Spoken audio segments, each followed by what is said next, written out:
Entonces, si hablamos de síndrome de neurona motora inferior, podemos nosotros iniciar hablando de cualquier segmento de la médula espinal que se nos facilite. Por ejemplo, aquí está el plexo cervical, que no tiene nada que ver con la marcha.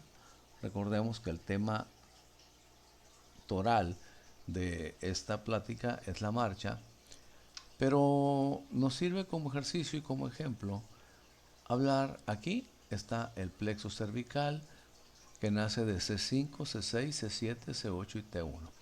Vean ustedes, aquí tenemos el nervio, este es el nervio espinal de C5. Vean cómo esta es la raíz posterior. Ustedes pueden ver ahí el ganglio. Y esta es la raíz anterior. Recuerden que la raíz anterior es la que lleva los axones en este sentido, axones motores, mientras que la raíz posterior trae axones sensitivos a las astas posteriores de la médula espinal. Y fíjense cómo vemos en todos y cada uno de los nervios lo mismo. El ganglio sensitivo y de la raíz posterior, y luego la raíz anterior en su porción motora, que se unen para formar el nervio. Esto quiere decir que todos estos nervios son mixtos. Del decir mixtos, estamos diciendo que tienen función motora y también tienen función sensitiva. Al área sensitiva inervada por un nervio periférico se le llama dermatoma.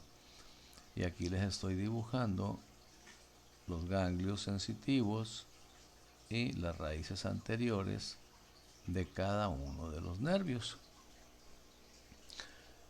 En el plexo braquial, aunque no tiene nada que ver con la marcha, pero es un excelente ejemplo que podemos poner de la formación de un plexo y las lesiones que se pueden generar. Miren, en el plexo cervical, entre C5 y C6, forman el ramo primario, ¿sí? Forman el ramo primario, aquí le voy a poner ramo primario superior. C7, el solito, forma el ramo primario medio. Y entre C8 y T1 forman el ramo primario inferior. Estos ramos primarios vienen, vean cómo se anastomosan C8 y T1, vean cómo se anastomosan acá arriba C5 y C6, C7 se va prácticamente solita hasta por acá, pero luego se divide y forma ramas que se van a anastomosar con otras ramas que vienen de los otros nervios espinales, y entonces se forma un entramado al cual nosotros llamamos plexo. Los sitios donde se unen, donde se anastomosan, se unen y se informan esos ramos primarios, ese es prácticamente el plexo, y esta porción la llamamos ramos secundarios.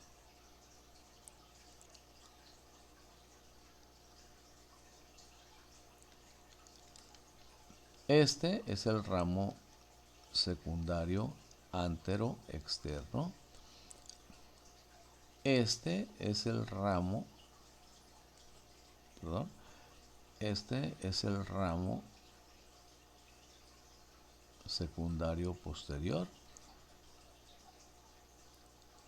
Y este que está aquí, formado por C8 y T1, y sus anastomosis, es el ramo secundario antero interno. Vean la serie de anastomosis que hay, el entramado, las conexiones que hay entre todos estos nervios, que ya no podemos decir que son nervios de C5, de C6, C7, C8, C1, no, ya son ramos secundarios que están conformados por axones, tanto motores como sensitivos, de los diferentes segmentos de la médula espinal, desde C5 a T1. Ese es el plexo cervical, que sabemos que está atrasito de la clavícula. La cuestión, como lo comentamos antes, es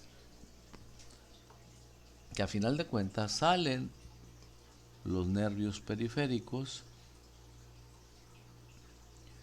y estos nervios periféricos van a ir directamente a los músculos estriados. ¿Para qué?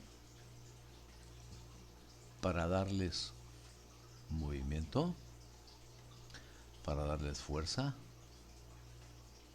para darles coordinación, para darles tono. ¿Okay? Estos nervios, este es el nervio musculocutáneo, este que sale del ramo secundario posterior es el axilar, ya lo mencionamos en otro video, pero no importa. Este grueso que se forma prácticamente de todas las raíces nerviosas es el nervio radial. Este, importantísimo, que vean, viene una rama, viene de acá, del ramo anterointerno, y la otra, secundario anterointerno, y la otra rama viene del ramo secundario anteroexterno.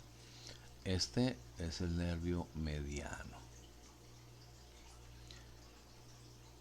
Y este otro, que se forma exclusivamente de C8 y T1, este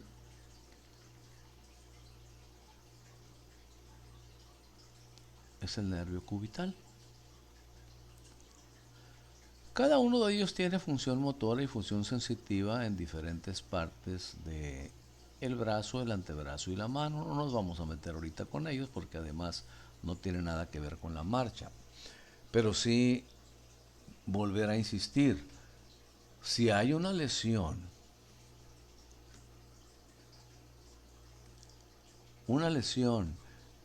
que puede ser por un traumatismo, puede ser por una elongación traumática también, puede ser por una herida por arma blanca, por herida arma de fuego, o puede ser por enfermedades degenerativas que mencionaremos más adelante. Pues no es lo mismo si hay una lesión a nivel de una raíz o de dos raíces, ¿sí? Nervios espinales, a si hay lesión ya sea en la parte superior o en la parte media o en la parte inferior del plexo. Obviamente si hay lesión en las regiones del plexo, las lesiones o las manifestaciones funcionales van a ser mucho más marcadas. Por otro lado, si la lesión es en un nervio, solamente en el nervio periférico, pues las alteraciones van a ser circunscritas, ¿no?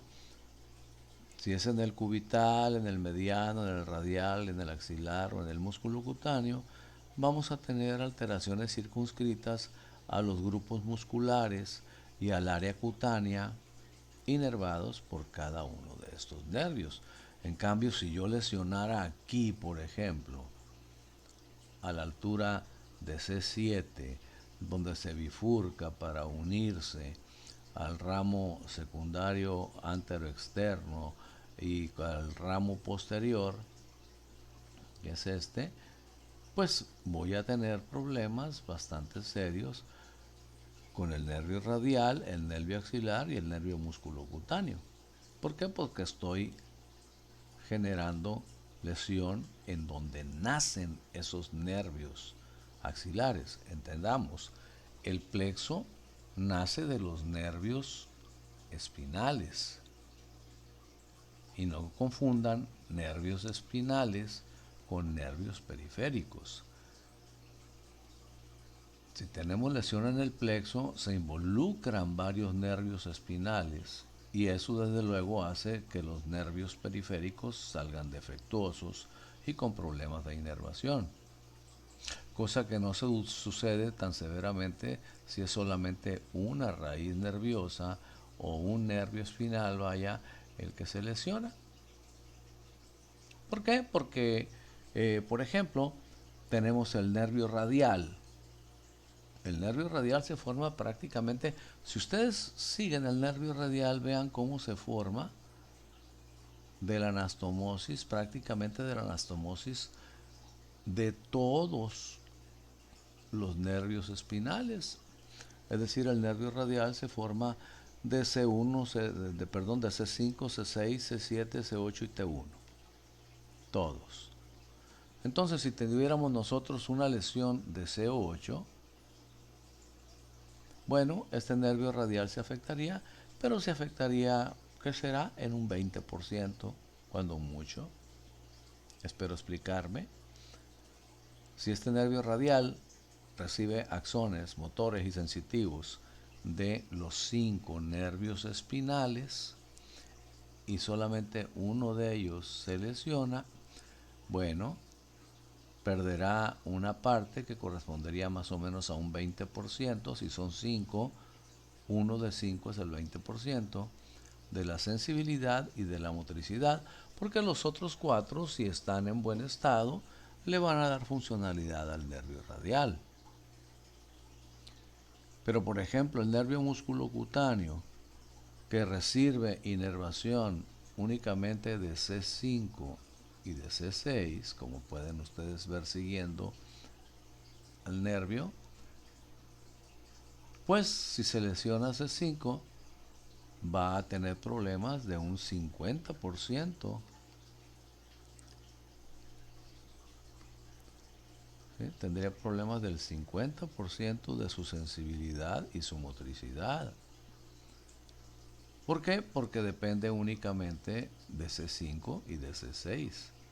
Si C6 está indemne, si está sana, pero C5 está lesionado, entonces este nervio musculocutáneo va a tener un 50% de alteraciones funcionales en su sensibilidad y en su motricidad.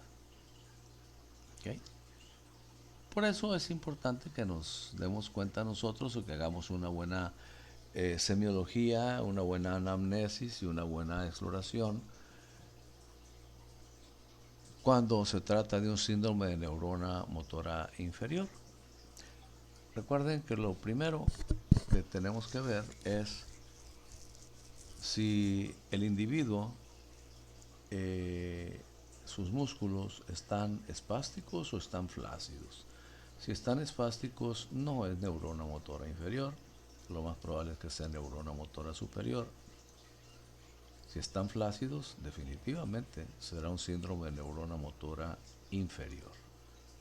Síndrome de neurona motora inferior igual a flacidez, sean neuronas motoras inferiores craneales o espinales. La cuestión está, sobre todo en las espinales, está determinar a qué altura está la lesión. Si ya determinamos que es una lesión de neurona motora inferior porque encontramos flacidez, bueno, ya sabemos cuando menos que el problema no está en la corteza cerebral, el problema está ya sea en la médula, en caso de neuronas motoras inferiores espinales, y estará a nivel de astas anteriores, o puede ser a nivel de el nervio espinal, o puede ser a nivel del plexo ya sea en su parte superior o en su parte media o en su parte inferior, o bien puede ser en el nervio periférico, pero las manifestaciones, la semiología del paciente será totalmente diferente como lo acabo de explicar. Bien,